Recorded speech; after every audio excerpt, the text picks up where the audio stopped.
प्रिय मित्रों, नमस्कार। आज हम आप लोगों के लिए एक बहुत ही सुंदर एवं प्रेरणादायक कहानी लेकर के उपस्थित हुए हैं। 2 दिन स्वास्थ्य खराब होने के कारण आप लोगों के बीच नहीं आ सके, इसके लिए आप लोगों से क्षमा प्रार्थी हैं। मित्रों, कहानी बहुत ही ज्ञानवर्धक है और अंत तक सुनिएगा, तभी आप कहानी का मर्म समझ पाएंगे और इसका कुछ लाभ भी उठा पाएंगे। आधी अधूरी कोई भी बात सुनने से पूरी बात समझ में नहीं आती और हम लाभ से वंचित रह जाते हैं। मित्रों, आप लोगों से विनम्र निवेदन है कि यदि कहानी अच्छी लगे तो वीडियो को सब्सक्राइब, लाइक एवं शेयर अवश्य कर दीजिएगा। आप लोगों का बहुत बहुत आभारी रहूँगा, क्योंकि इस कार्य में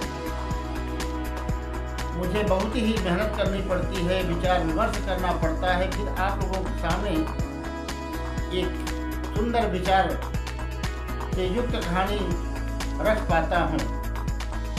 अतः आप लोगों से निवेदन है कहानी को अंत तक जरूर सुनिएगा। कहानी इस प्रकार है मित्रों। किसी गांव में एक वेश्या रहती थी। उसका आलीशान बंगला था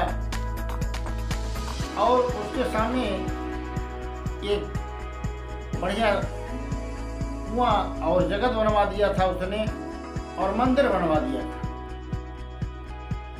एक महात्मा जी विचरण करते करते अचानक शाम हो गई और आकर के रात्रि बिताने के उद्देश्य से उस मंदिर के प्रांगण में जो कुएं का चबूतरा था उस पर रात्रि विश्राम करने का विचार बनाया और वहीं पर रुक गए।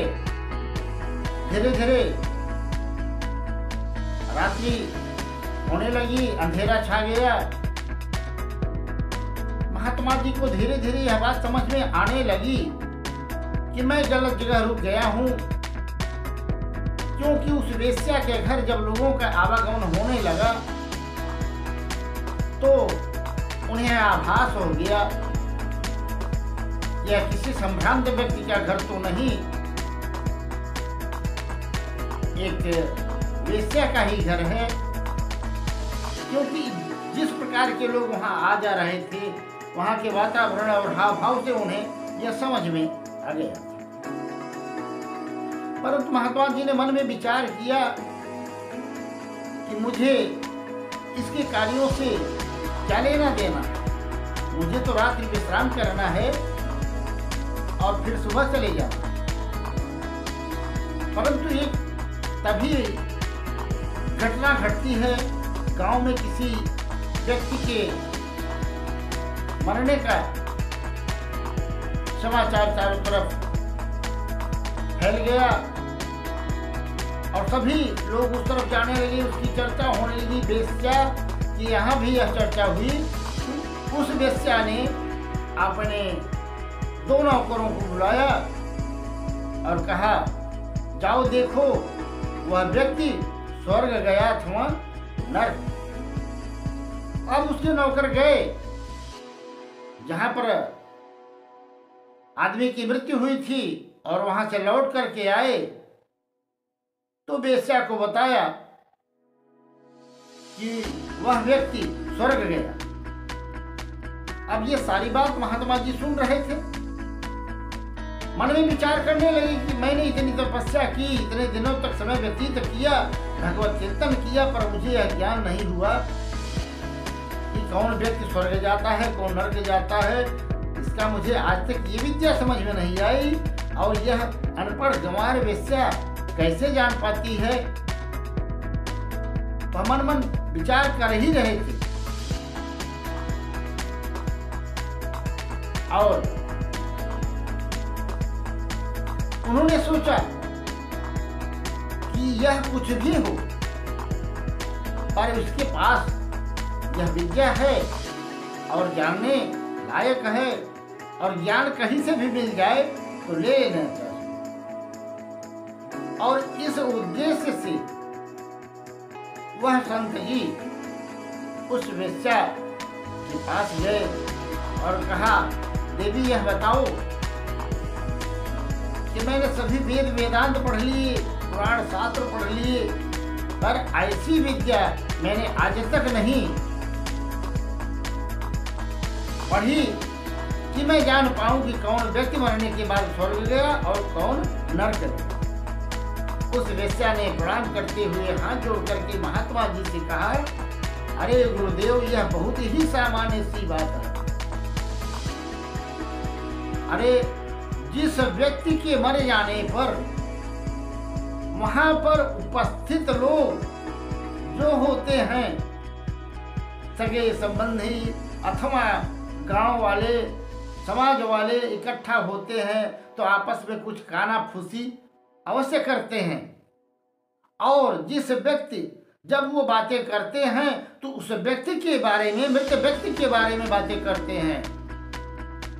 और जब ये उसकी मरने के बाद हाय हाय करते हैं, बड़ा भला आदमी था, सबका उपकार करता था, सबके काम में आता था, सबकी मदद करता था,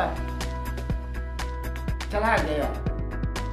तो आप समझो, अगर उसके बारे में ऐसे लोग विचार व्यक्त कर रहे हो तो वह व्यक्ति स्वर्ग जाता है। और जिस व्यक्ति के मरने पर समाज के लोग ऊपर से दिखाए वो तो करें, परंतु अंदर अंदर आपस में बात करें, चलो जान छूट गई, चला गया, गांव वालों को बहुत दुख देता था, मुकदमे में फंसा देता था, सबको मार पीट देता था, हमेशा झगड़े पर उतारू रहता था, गांव वालों को दुख ही दुख देता था।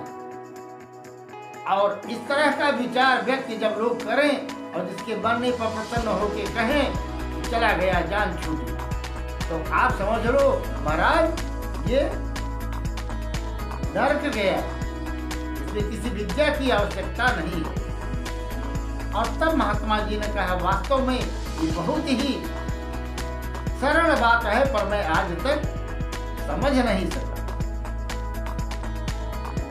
कि सत्कर्म करने से व्यक्ति उच्च लोगों को प्राप्त करता है और असत कर्मों से वह नीचे के लोगों को प्राप्त होता है, अर्थात नीची योनियों में जाता है।